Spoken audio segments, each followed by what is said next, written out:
Hey everybody, it's Dr. Karen, and today I am going to talk about how to support your kids as they are doing their schoolwork. Oops, I think my video just started again.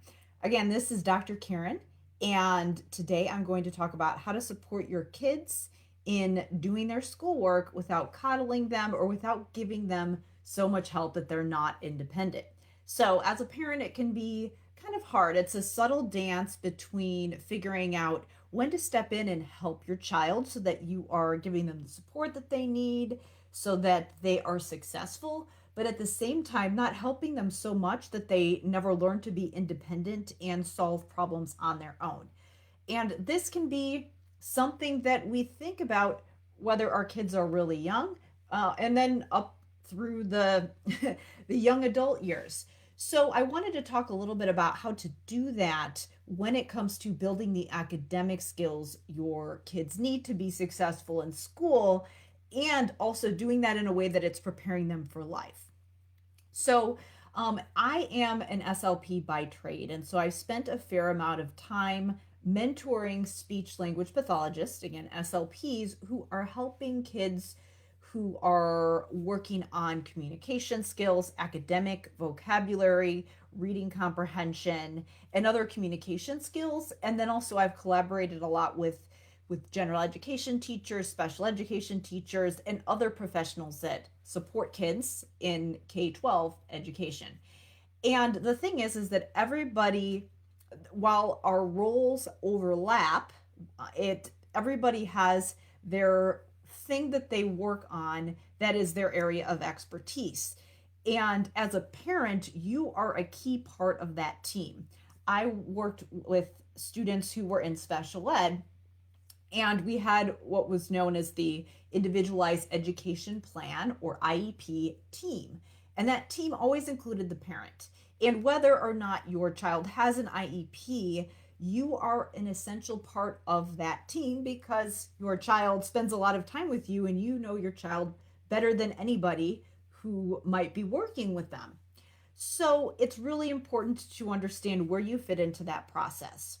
So the first thing I wanted to share was the three big areas where you want to focus as you're thinking about academic skills and how that fits into what you might be doing. So those three areas that are going to be the things that your child needs in order to be successful in school are literacy, numeracy, and executive functioning skills. So literacy obviously is reading.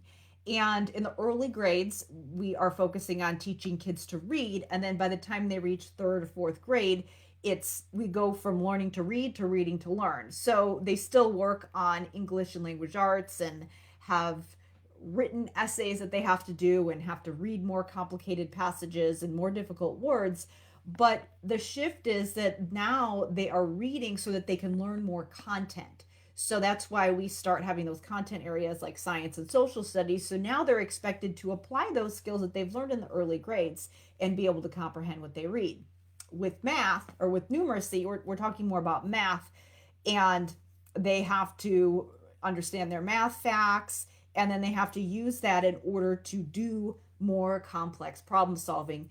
Yes, I know that there are a lot of math skills that, depending on what career you choose, you might not use beyond, whatever your last math class you took, whether it be advanced algebra, whether it be calculus, or depends on what you choose as a field. But the important part is that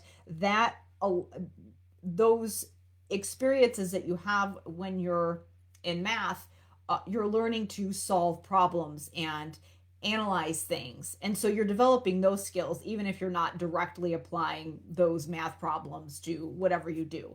So again, you're building those connections so that you can apply them to other skills. So those are the two big areas academically that we focus on. And yes, there are other content areas, but really those other content areas are impacted by your ability to comprehend what you read and solve problems. Now, the third area are executive functioning skills. And so those are the skills that enable you to engage in goal-directed behavior. So being able to look at a situation and figure out how long is this task going to take me to complete? What are the steps I need to take? And how do I do that? So knowing how to monitor yourself, monitor your own behavior to evaluate what you're doing throughout the process and figure out what to do, figure out what to do if what you're doing isn't working and you need to tweak along the way. Think of different ideas as far as what's one way that I can get from point A to point B, and then be able to have the discipline and control over your own behavior to be able to make sure that you're actually making progress towards that end goal.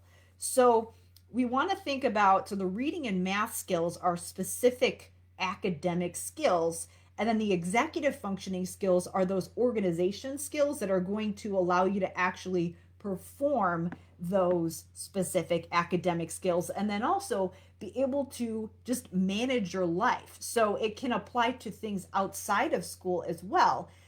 With school, it's, kids who have strong executive functioning skills are the kids that are able to get to class on time, manage their materials, get their homework turned in, plan ahead so that they know how to study, develop a plan for doing that, and then also just personal things. It could be simple things like getting ready for school on time and knowing how long it takes you to take a shower and brush your teeth, and knowing the steps it takes to make a meal, and all of those things.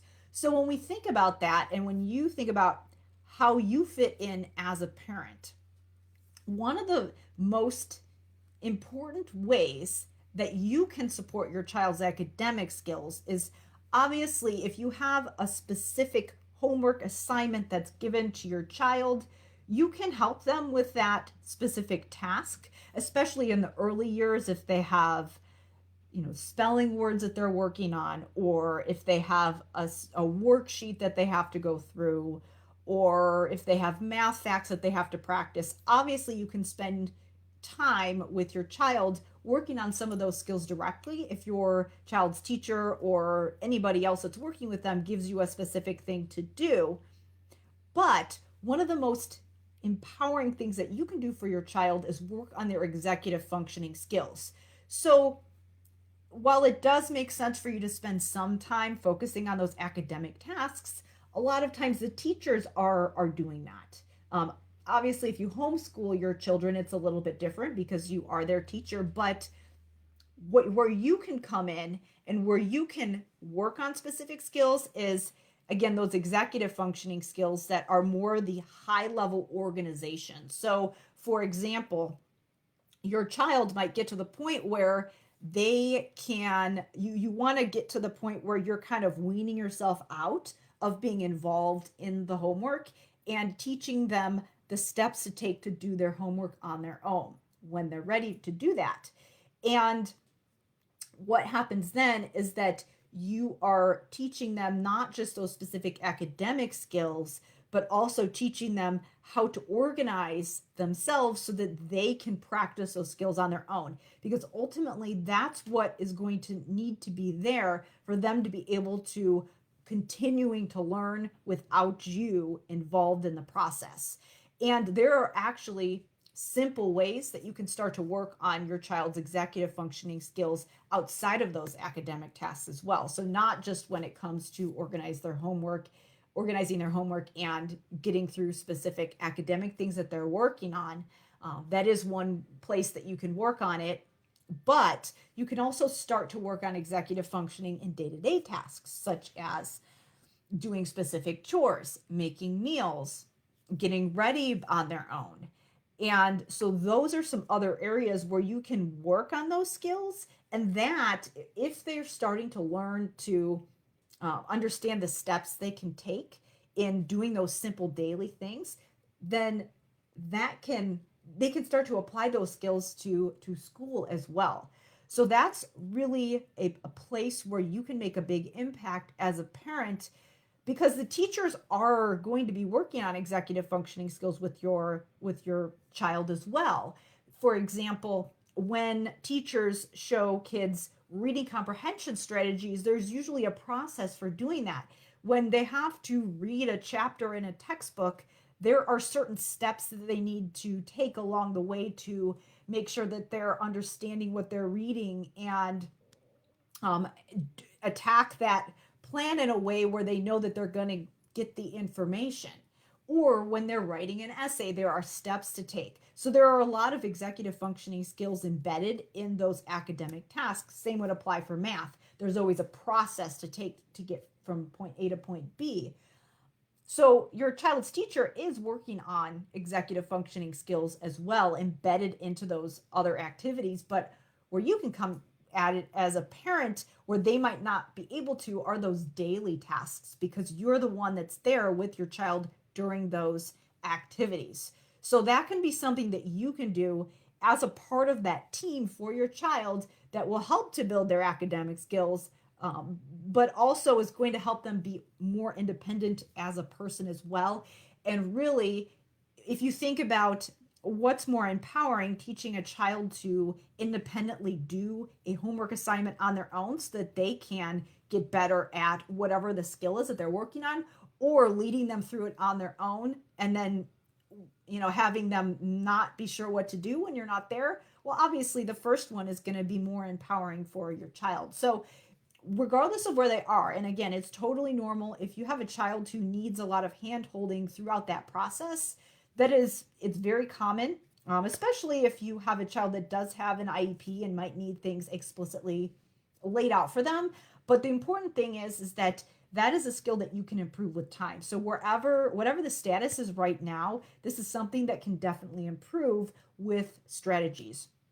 So I do have, and again, there are the way that you can work with your child's teachers collaboratively is to work on those skills, but also be communicating with them about who's working on what and having a good understanding of how you're fitting into that process.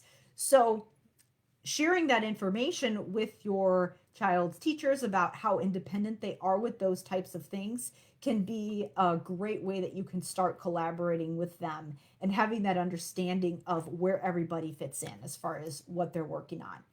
So I wanted to share, I do have a free guide that will walk you through the different types of executive functioning skills, because there are actually 8 different skills when it comes to executive functioning that you can work on that are going to, when your child has these skills, they're going to be able to pay closer attention to details and be less distractible, be able to manage their impulses better, and to be able to monitor their own behavior better, be more independent with challenging tasks that require multiple steps instead of having a low frustration tolerance. So if you have better executive functioning skills, you are more resilient and able to participate in those activities that require some sustained effort. And then also just be able to go with the flow and problem solve when unexpected things happen, so that regardless of how challenging a task is, you are able to work through it more effectively and be more resilient.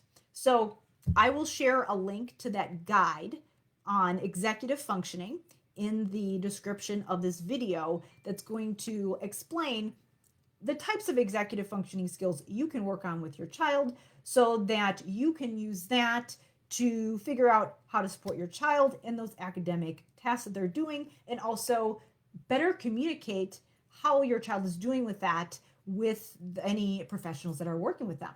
So thanks so much for listening, and feel free to sign up for that guide and share this with anyone who you think would also find this valuable.